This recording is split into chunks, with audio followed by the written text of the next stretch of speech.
vamos ouvir agora Carlos Colonese,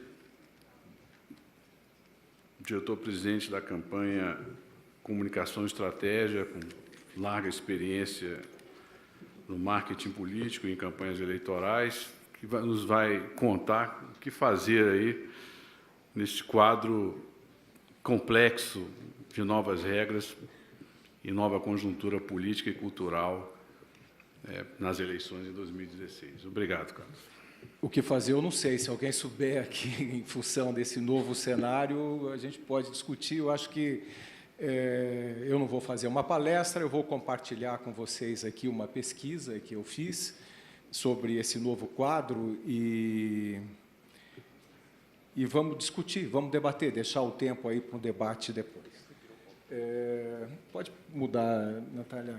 Em primeiro lugar, claro, eu queria agradecer aqui a Arco Advice, a presença online, Marcelo, o Instituto Brasília, por essa oportunidade e por esse debate também, que eu acho muito importante. Eu tinha preparado aqui uma pequena introdução, falando de crise de valores e falando também de participação, da importância de participação, mas o ministro Moreira Franco deu um show aqui, eu vou me abster, eu vou ficar só na... vou reforçar só a necessidade de participação. Eu imagino que todos nós que estamos aqui temos uma coisa em comum, né? Todos nós, provavelmente, não fomos bons alunos de matemática nem de física, mas, seguramente, nós gostávamos ou gostamos de participar na escola, dos centros acadêmicos, de cineclube, enfim, preparar greve, manifestações. Então, eu acho que isso é o que nos une, e essa vontade de participar é que leva ao interesse pela política, ao debate político. Mesmo que não sejamos políticos, né, nós temos o interesse pela política. Eu gosto muito de fazer pesquisa, acompanho pesquisa há muitos anos e faço questão de acompanhar as pesquisas qualitativas quando eu estou trabalhando em campanha, porque elas são muito reveladoras da alma do eleitor, né? E o que a gente tem visto, assim, principalmente a partir de 2012, é um profundo rancor da sociedade com os políticos, é uma certa aversão à instituição política, né? E a gente tenta descobrir o que é, né? Onde que está, qual é o cerne dessa aversão, né? E assim, aparentemente, as pessoas percebem muito claramente que o sentido natural da palavra política é o público, é o coletivo, né? E o que as pessoas dizem é que os políticos estão deixando o público num segundo plano e estão cuidando mais dos seus interesses pessoais, dos interesses dos seus partidos, do que do interesse da população. Então, eu acho que esse é o ponto fulcral aí do debate, mas, infelizmente, não é o meu tema aqui. O meu tema é falar de vacas magras aqui, né? O que me foi pedido é para falar um pouquinho sobre marketing eleitoral em tempo de escassez. Então, vamos discutir aqui rapidamente, porque muita coisa a Ângela já falou, Murilo também já falou das mudanças da lei, mas eu peguei só as mudanças que afetam diretamente a comunicação e que a gente precisa ficar muito atento a elas, porque, realmente, essas mudanças elas tornam o cenário totalmente inusitado, né, para a gente que trabalha com comunicação e para os candidatos também, né? Pode passar, Natália. Bom, por definição, escassez é a falta de um bem ou serviço em relação à sua necessidade. O que está um pouquinho antes desse município? É super importante, aqui também foi dito, que o município... a importância do município. O município é a base da cidadania, né? E são 5.570 municípios que vão ter que se adaptar a essas novas regras, né?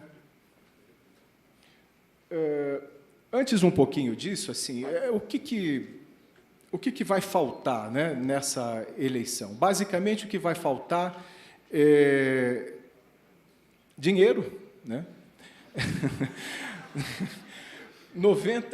eu não consegui uma pesquisa mais apropriada ou mais adequada, porque é muito difícil saber, teria que ficar no site do TRE, mas eu conversei com amigos que trabalham com financeiro de campanhas, e eles me afirmaram, assim, com toda a certeza, que 96%, no mínimo, de todas as campanhas até hoje, desde o período de redemocratização,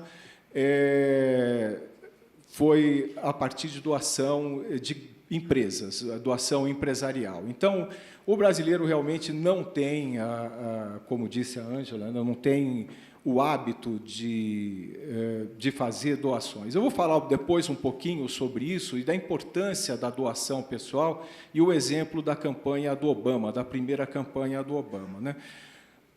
Outro artigo que vai faltar aqui é tempo, também a Ângela comentou, e isso é desastroso para os candidatos desconhecidos, né?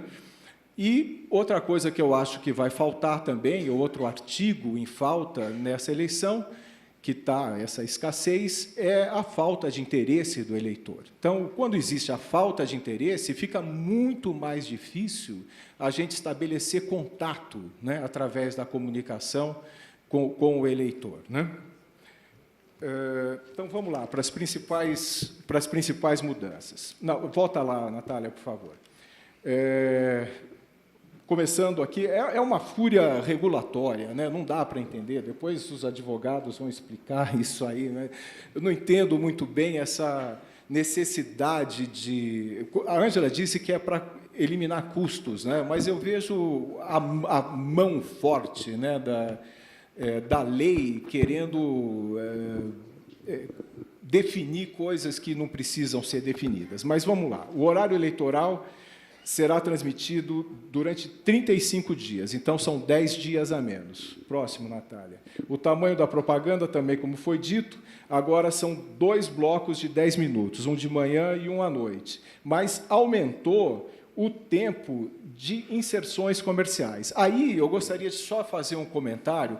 Agora, nas inserções comerciais, então, os melhores momentos da dramaturgia, os melhores momentos da tecnologia, é onde o espectador vê a qualidade da produção, né? Então, como é que você pode distribuir mais tempo nos comerciais quando é nesse espaço que existe a noção de qualidade, né? Então, se você não tem dinheiro, se você tem limitações, não só do dinheiro, mas de equipamento, como é que você vai concorrer com o comercial da Coca-Cola, com um comercial de qualidade, onde tem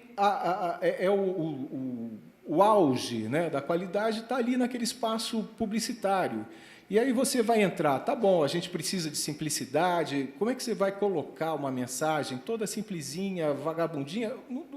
O eleitor não vai nem olhar para ela, né? Mas a gente vai voltar também a essa discussão. Vamos discutir depois um pouco mais sobre isso. Bom, debate também aí é um outro absurdo, só participam candidato com mais de 9 representantes na Câmara. Aí é um cerceamento de liberdade total. Isso, eu acredito que vai gerar também muita manifestação dos outros candidatos. Agora, imagine, né, nessa situação, você tem um candidato que não tem representante na Câmara, ele está em primeiro lugar nas pesquisas, ele está proibido de participar? Como é que fica, doutora Ângela? A emissora não é obrigada a convidar, mas pode convidar. Então, tá bom, menos mal, né? Bom, propagandas em carros só com adesivos de 50 por 40 e o para-brisa traseiro pode ter os micro perfurados. Envelopamentos estão proibidos. Aí, propaganda de rua. Boneco não pode, né? Por que será, né? E, pera só um pouquinho. E os outdoors também não. Tá, pode ir. Bom, aqui só para você ter ideia do tamanho da mudança, né? As placas nas casas eram 4 metros quadrados, Agora você tem meio metro quadrado, é um adesivo praticamente que você vai colocar na casa. E se a pessoa quiser colocar, ela não pode colocar, quer dizer, ela tem maior, ela tem uma bandeira, ela fez, ela confeccionou, não vai poder? Na casa não pode. É um absurdo, mas vamos lá. Distribuição do tempo entre partidos. 90% entre os partidos com representação na Câmara e 10% igualitariamente. Antes era 1/3, aí também teve uma redução importante, né? Agora, essa também é engraçada, né? Cenas externas só vão ser permitidas com os candidatos. Então, o candidato vai ter que ser ator, vai ter que ser mico de circo, vai ter que ser... vai ter que fazer tudo. Então, na cena externa, o candidato vai ter que aparecer. Ele vai ser um mico de circo. Não tem... dá mais tempo para mim? Espera um pouquinho. Vai, próximo. Eu estou correndo. Espera aí. Bom, e a principal mudança, aí, como todo mundo já disse, é o dinheiro, né? Deixa eu só me colocar aqui. Bom, não, pode voltar, por favor, que esse é importante. O dinheiro é relevante aqui. Como eu disse, 96% das campanhas sempre foram custeadas, financiadas por empresas, né? Então, o que pode acontecer aqui? Do ponto de vista otimista, pode haver uma inflexão muito positiva. Vamos imaginar que as pessoas decidam começar a contribuir com campanhas. Na campanha do Obama, que deu certo aí pela internet, o grande apelo dele pela internet, através de e-mails, era o seguinte: doe $1 para a campanha e sinta-se participando dela. Então, a doação pessoal, né, a doação da pessoa física, é uma declaração de apoio à campanha. Então, ela está se envolvendo emocionalmente na campanha, no momento que ela colocou $1 na campanha, aqui que ela colocou R$1. Imagina, se uma pessoa colocar R$1, ela pode dizer, não, eu estou financiando esse candidato. Ela diz de peito aberto que está fazendo isso. Então, isso pode ser uma mudança super importante também. Então, eu prefiro acreditar nesse lado positivo. Mas, como também... já falaram aqui, existe o grande risco do Caixa 2. Eu recomendo, tem um link aqui embaixo, eu recomendo muito a leitura do Leão Serva na Folha de São Paulo, no último dia 15. Eu separei aqui um trechinho só que eu faço questão de ler em relação a isso, né? Que ele fala sobre o não financiamento, a proibição do financiamento empresarial. Ele diz o seguinte: está chegando a hora de ver o resultado tão óbvio quanto tenebroso. As contribuições criminosas serão estrelas do financiamento eleitoral em 2016.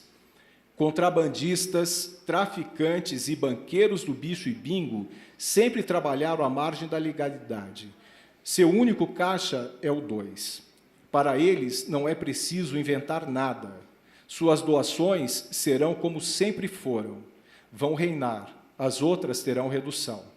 Num regime de transparência, se alguém doa dinheiro por Caixa 2, podendo fazê-lo legalmente, é por ter razões espúrias. Já com as novas disposições adotadas pelo Brasil, na prática, as doações ilegais vão se tornar norma. Então, assim, eu prefiro acreditar do lado positivo, que realmente vai haver uma inflexão, que as pessoas vão doar e que pode haver uma mudança de mentalidade, uma mudança de comportamento, uma mudança cultural. Então, vamos apostar nisso. Vamos lá. Bom, aqui, mudando agora um pouco de assunto, saindo um pouco da legislação, como é que o eleitor ainda se informa no Brasil? Essa é uma pesquisa super recente também do IBOPE. 51% tomam a decisão através da televisão, 22% com amigos e 19% através da internet. O Marcelo está rindo ali, ele deve estar duvidando, mas ele vai discutir um pouco mais. Mas, veja bem, é substancial o avanço, né? Em 2008, só 3% das pessoas tomavam a decisão de voto através da internet. Hoje já são 19%, apesar da internet não ter a credibilidade para formar para formar opinião, né? Então, eu acho que a internet está num momento muito oportuno de mudança de comportamento. Eu vou falar um pouquinho mais sobre isso, e é o tema do Marcelo mais tarde também, né? Pode passar. Bom, aí vamos lá. Eu fiz, por curiosidade, assim, eu peguei. Mas será mesmo que o dinheiro conta, né? Então, vamos ver, nas últimas eleições aqui. Gilberto Kassab, em 2008, ele gastou 29 milhões e 700, o outro gastou 21 milhões. Quem gastou mais ganhou. Pode mudar, Natália. Campanha 2010, presidência. Dilma gastou 153 milhões, José Serra 106. Quem gastou mais ganhou. Campanha governador 2010. Alckmin gastou 34 milhões. O Aloysio Mercadante, 20 milhões. Ganhou quem gastou mais. Fernando Haddad, aí foi um absurdo, 68 milhões e o Serra, 33. Ganhou quem gastou mais. Campanha presidência. Olha o salto, quanto a Dilma gastou nas últimas eleições. 350 milhões de reais declarados, né? E o Aécio, 226. Ganhou a Dilma. Aí é um caso assim, foi o Padilha que gastou mais que o Alckmin, mas o Padilha, na minha opinião, não tinha realmente como ganhar, né, com todo o dinheiro do mundo. Pode passar aqui. Mas é verdade, não dá, né? Já tinha. Nada contra o Padilha, eu acho ele foi um bom ministro, mas vamos lá, como candidato não dava mesmo. Onde é que a gente está? Bom, o dinheiro conta, em comunicação, conta para quê? Em primeiro lugar, pesquisas, né? Nenhum candidato pode prescindir de pesquisa, né? Além da pesquisa necessária do dia a dia, de intenção de voto, você tem pesquisas diárias de acompanhamento de programas, para avaliação dos programas, para avaliação de peças que vão ser lançadas, que a gente chama é um pré-referendo que a gente faz aqui, antes de colocar algum material no ar, você tem que pesquisar, né? Então, a pesquisa custa dinheiro. Quero saber como é que vamos pagar essas pesquisas, porque sem pesquisa não tem norte, você não consegue tomar uma decisão segura sem pesquisa. Outro ponto importante para o dinheiro na comunicação, o que o dinheiro é importante na comunicação, é a contratação de equipe qualificada. Tem uma máxima em campanha que diz o seguinte: uma boa campanha pode não ganhar uma eleição, mas uma campanha ruim, com certeza, faz o candidato perder uma eleição. Então, a equipe qualificada é o primeiro passo para que você tome decisões certas, né? E custa dinheiro. Bom, e aí tem gráfica, tem outras coisas fundamentais também na campanha para você chegar até o eleitor, né? Bom, aí a questão do tempo, a relevância do tempo é super importante. Então, todo mundo já comentou aqui que o desconhecido vai sofrer muito, e é verdade. Porque é o seguinte, existe um processo natural, existe uma lógica de encadeamento numa campanha eleitoral. Nenhum candidato é doido de chegar e começar pedindo voto. Quer dizer, ninguém vai namorar e fala assim, vamos casar. Não é. Primeiro tem um momento de conhecimento. Esse momento de conhecimento é que a gente está acostumado a ver, das biografias, onde você apresenta o candidato se apresenta, então ele precisa se tornar conhecido. Esse é o primeiro passo. O segundo passo, ele precisa se tornar aceito. Ele se torna aceito quando ele mostra que tem planos, que tem projetos, que ele tem equipe. O terceiro passo é quando ele se torna admirado. Então, a pessoa já conhece, aprova o seu programa de governo, aprova as suas ideias, e ele passa a ser admirado, ele torna-se um ídolo praticamente. E aí é uma transição muito importante na campanha, porque é o momento do envolvimento emocional, onde as pessoas começam a perdoar erros, perdoar defeitos do candidato e só conseguem ver virtudes nele, né? E só depois disso que você pede o voto para o candidato, que o candidato pede o voto para o eleitor. Agora, a gente tinha 45 dias para fazer isso, agora tem 35. Né? Então, diminuiu bastante, e esse é um desafio aí. Outro desafio é o cenário inusitado, é a aversão das pessoas à política, o país carente de esperança, cansado do atual modelo político. Né? Bom, aí é muito interessante, eu, pelo menos, considerei interessante para trazer para vocês aqui para um debate. Esse é o Marcelo Rebelo, presidente de Portugal, eleito agora em janeiro, com 52% dos votos. Portugal vivia... Estão falando que eu tenho 1 minuto aqui, mas eu vou até o fim, espera aí. O Marcelo Rebelo... Portugal... Usa o meu crédito. Tá bom, tá legal. O Marcelo Rebelo, em Portugal, está vivendo um momento muito parecido com o Brasil, de descrença, de crise de valores também. O primeiro-ministro socialista foi preso. Né? O Rebelo, o que ele fez? Ele abriu mão de todos os apoios. Ele era do PSD, que é um partido tradicional, eu já fiz campanha para o PSD lá em Portugal. E não quero apoio, não quero dinheiro.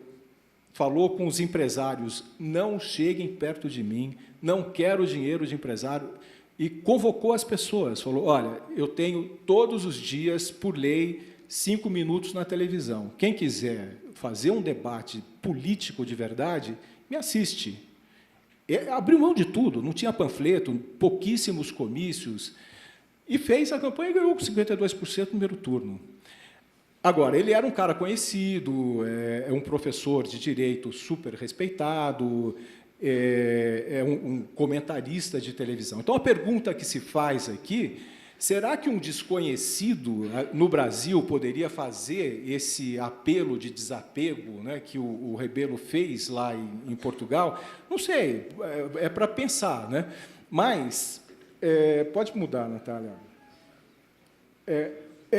Mas é muito difícil. A gente sabe que é muito difícil alguém desconhecido conseguir atrair as pessoas, conseguir atrair a atenção e o interesse das pessoas. Então, nesse cenário, seria de supor que as pessoas mais conhecidas teriam uma certa vantagem nessas eleições. Né?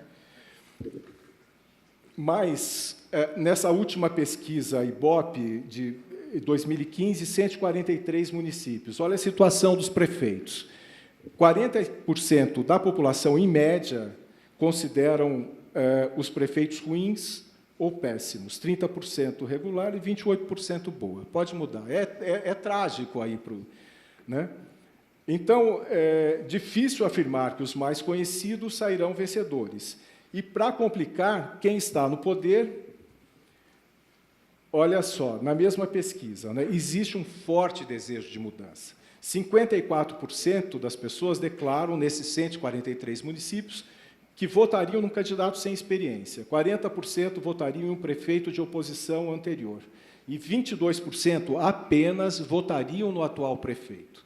8% votariam no candidato indicado pelo prefeito, não votaria em ninguém, não sabe o que fazer. Pode mudar, Natália. Bom, aí, para complicar ainda mais a situação, tem uma outra pesquisa que foi dado às pessoas temas nacionais, né? E elas deveriam classificar como extremamente graves, graves ou pouco grave. Né? Corrupção aparece pela primeira vez na história do Brasil como o assunto mais grave para a população brasileira. 65% é seguido depois por droga, 61% e 57%. Veja bem, isso não tem nada a ver com aquela avaliação tradicional de qual é o principal problema da sua cidade. Aí as pessoas continuam dizendo que é saúde, educação, né? Mas a pergunta formulada de uma maneira diferente mostra muito bem qual é o humor do eleitor nessas eleições que a gente vai ter agora. Pode mudar, Natália. Bom, então, o que a gente tem que apostar nessa próxima eleição? Campanha já, tem que começar a campanha. A Ângela falou que pode fazer campanha, o candidato só não pode fazer o pedido explícito de voto. Né? Então, a campanha tem que ser já, já tinha que ter começado. Se tem algum candidato aqui, alguém que trabalha para candidato, já tinha que estar trabalhando há muito tempo, né? Então, a divulgação da pré-candidatura é permitida, ele pode participar de programas de entrevistas, ele pode pedir apoio nas redes sociais, e só o voto mesmo é que não pode. Então, aí vão algumas dicas, né? A busca pelo engajamento voluntário e orgânico. Se não tem dinheiro, você tem que ter um exército trabalhando para você, e um exército voluntário, orgânico mesmo, né? Eu apostaria nessa campanha na espontaneidade, na simplicidade e no uso intensivo das redes sociais. E não esquecendo que a gente está num clima de um clima absolutamente antipolítica, né? Então, como lidar com isso? Como falar de política nesse ambiente? Então, é um grande desafio. Para quem for fazer campanha, boa sorte. Obrigado